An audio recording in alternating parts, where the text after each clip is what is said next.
সারা দেশে মৃদু থেকে মাঝারি তাপপ্রবাহ বয়ে যাচ্ছে বলে জানিয়েছে আবহাওয়া অধিদপ্তর। রংপুর, ময়মনসিংহ, সিলেট ও চট্টগ্রাম ছাড়া এই তাপমাত্রা সারা দেশে বাড়বে বলে জানিয়েছে আবহাওয়াবিদ শাহিনুল ইসলাম।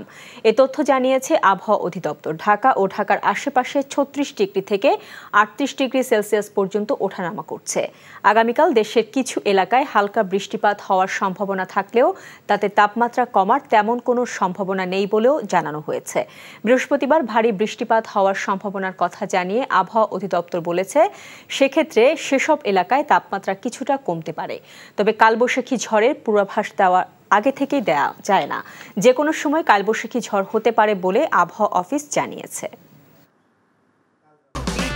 এই ঈদে দেশ জুড়ে কেনাকাটার ফুর্তি হবে শুধু বিকাশে, সাথে discount coupon, instant cashback. Rajshahi, Dhaka, Khulna, Barishal এই চারটা বিভাগে বৃষ্টির পরিমাণ খুবই কম, বৃষ্টির সম্ভাবনা খুবই কম, এবং যে তাপপ্রবাহটা ওইখানে চলছে সেটা তাপপ্রবাহটা অব্যাহত থাকতে পারে। আপেক্ষিক আর্দ্রতার পরিমাণ বেশি থাকে, সেটা অস্বস্তির কারণ হয়ে দাঁড়ায়, কারণ শরীরে ঘাম শুকায় না। কালবৈশাখী ঝড় আপাতত সম্ভাবনা নেই। টানা ৫ দিন ছুটির পর অফিস, আদালত, ব্যাংক ও আর্থিক প্রতিষ্ঠান খুলেছে। তবে স্বাভাবিক দিনের মতো নেই কর্মচাঞ্চল্যতা। ব্যাংকপাড়া ও বাণিজ্যিক এলাকা মতিঝিলেও নেই কর্মব্যস্ততা। ঈদ ছুটির পর প্রথম দিনের অফিস হওয়ায় যারা কর্মস্থলে ফিরেছেন তারা নিজেদের মধ্যে শুভেচ্ছা বিনিময় করেছেন। সচিবালয়ে স্ব মন্ত্রণালয়ে মন্ত্রী ও সচিবরা অফিস করেছেন। ঊর্ধ্বতন কর্মকর্তাদের সাথে তারা কুশল বিনিময় করেন।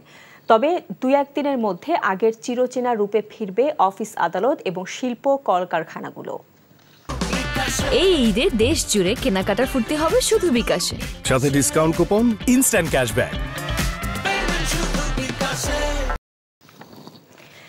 নারীর টানে বাড়িতে ঈদ উদযাপন করে ছুটি শেষে রাজধানীতে ফিরছেন কর্মজীবীরা। বাস টার্মিনালে ভিড় তুলনামূলক কম থাকলেও ঢাকায় ফেরা ট্রেনগুলোতে ছিল যাত্রীদের ভিড়। ছিল বরাবরের মতো আসন সংকটের অভিযোগ। মেজবা হাসানের রিপোর্ট। দীর্ঘ ৫ দিনের ছুটিতে পরিবারের সাথে ঈদ কাটানো শেষে ফিরছেন নগরবাসী। দীর্ঘ বিরতির পর কর্মে ফেরা তাই চোখে মুখে ছিল উচ্ছ্বাস, ছিল কিছুটা ভোগান্তির অভিযোগও। আসার সময় টিকিট পাওয়াতে একটু হয়েছে আর কি, ভোগান্তি হয়েছে। যানজট খুব, লোকজন প্যাসেঞ্জার বেশি না, অতিরিক্ত চাপের কারণে আসাটা খুব কষ্টের হয়। তবে সড়কে যানজট ও ট্রেনের শিডিউল বিপর্যয় না থাকায় স্বস্তি প্রকাশ করেন যাত্রীরা। আবার কর্মব্যস্ততা দিন শুরু হয়ে যাবে আজকে থেকে। অনেক ভালো, অনেক মজা করলাম। আলহামদুলিল্লাহ অনেক ভালো কাটছে, ভালোভাবে আসতে পারছি আমরা। রাজধানী স্বরূপে ফিরতে সময় লাগবে আরও কয়েকদিন। Mezba Hasan, NTV news, Dhaka. বিএনপিকে পারলে তাদের ৬০ লাখ বন্দী নেতাকর্মীর তালিকা প্রকাশ করার চ্যালেঞ্জ ছুড়ে দিয়েছেন আওয়ামী লীগ সাধারণ সম্পাদক ওবায়দুল কাদের। সকালে দলের ধানমন্ডি কার্যালয়ে এক সংবাদ সম্মেলনে তিনি এরকম চ্যালেঞ্জ দেন। ওবায়দুল কাদের বলেন, ৬০ লাখ নেতাকর্মী আটক আছে, বিএনপির এমন তথ্য শুধুই মিথ্যাচার। দেশের স্বাধীনতা ও সাংস্কৃতিক চেতনায় বিএনপি বিশ্বাস করে না অভিযোগ করে ওবায়দুল কাদের বলেন, দেশটি জন্মই হয়েছে দেশের স্বাধীনতাকে ধ্বংস করার জন্য। দ্রব্যমূল্যের ঊর্ধ্বগতি প্রসঙ্গে তিনি বলেন, যতদিন পরিস্থিতির উন্নতি না হয় দরিদ্রদের জন্য সরকারের সহযোগিতা কর্মসূচি অব্যাহত থাকবে। জনগণকে প্রতারিত করে সরকারের মন্ত্রীরা মানসিক শান্তি খুঁজছেন বলে অভিযোগ করেছেন বিএনপির সিনিয়র যুগ্ম মহাসচিব রুহুল কবির রিজভী।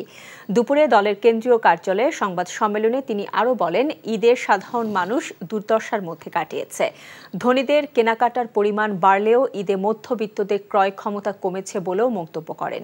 আওয়ামী লীগ সাধারণ সম্পাদককে উদ্দেশ্য করে তিনি বলেন, জিয়াউর রহমান কোন সেক্টরে মুক্তিযুদ্ধ করেছেন তা না জানলে ওবায়দুল কাদের স্বাধীনতার বিপক্ষ শক্তি। আসন্ন উপজেলা পরিষদ নির্বাচনে বিএনপির অংশ না নেয়ার আগের সিদ্ধান্ত বহাল আছে বলেও রিজভী জানিয়েছেন। পৃথিবীর কোন দেশে কোন নদী হইতে এত সহজে বয়ে যায় না। বুঝিয়ে দাও। রাধুনী নিবেদিত নাটক বুনো ফুল ও ভাঙা ফুলদানি। তুমি শান্ত নদীর কুল ভেঙে গড়ছো আবার। রচনা নাসির খান, পরিচালনা সেলিম রেজা। ফুলদানি হবে নিমতিয়া সাহেব। আমি তো একটা ভাঙা ফুলদানি। দেখবেন ষষ্ঠ দিন বাংলাদেশ সময় রাত ৯টা ১৫ এবং নিউ ইয়র্ক স্থানীয় সময় সকাল 11:15 এনটিভিতে। রাঁধুনি রেডিমিক্স মাংসের মশলা, ব্যাস হয়ে যাবে ঝটপট দারুণ রান্না। এই ঈদে দেশ জুড়ে কেনাকাটার ফুর্তি হবে শুধু বিকাশে, সাথে ডিসকাউন্ট কুপন, ইনস্ট্যান্ট ক্যাশব্যাক।